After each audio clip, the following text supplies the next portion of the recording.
Hello friends, स्वागत है आपका मेरी अपनी चैनल में। आज हम संस्कृत में एक स्टोरी जानेंगे जो हमें बताती है कि हमारे जीवन में उद्यम का कितना महत्व है।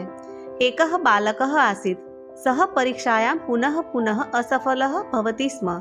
एकदा सः निराशः भूत्वा उद्याने उपविष्टः आसीत्। एक बच्चा था, वह बार बार परीक्षा में फेल हो रहा था। एक दिन वह हताशा में बगीचे में बैठा था। तत्र सः एकं पिपलिका दृष्टवान्। सा पिपलिका अन्नकणं वहन्ती आसीत्, किन्तु अनेकवारं पतति स्म। तथापि सा पुनः पुनः प्रयत्नं करोति स्म। वहाँ उसने एक चींटी देखी। चींटी खाने का एक दाना ले जा रही थी, लेकिन कई बार गिर गई। फिर भी उसने बार बार कोशिश की।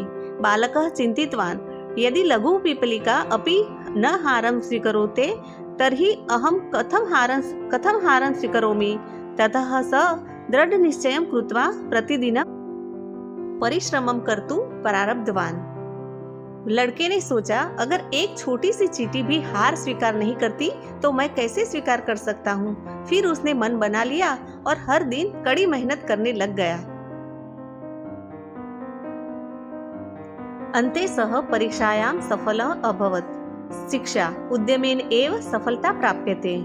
अंततः वह परीक्षा में पास हो गया। इससे हमें ये शिक्षा मिलती है कि उद्यम ही सफलता का मूल मंत्र है। हमें भी बार बार प्रयत्न करना चाहिए, तो चींटी की तरह हमें भी सफलता मिलती ही है। नमस्कार। आपको मेरी वीडियो अच्छी लगी हो तो लाइक कीजिए, शेयर कीजिए और सब्सक्राइब कीजिए।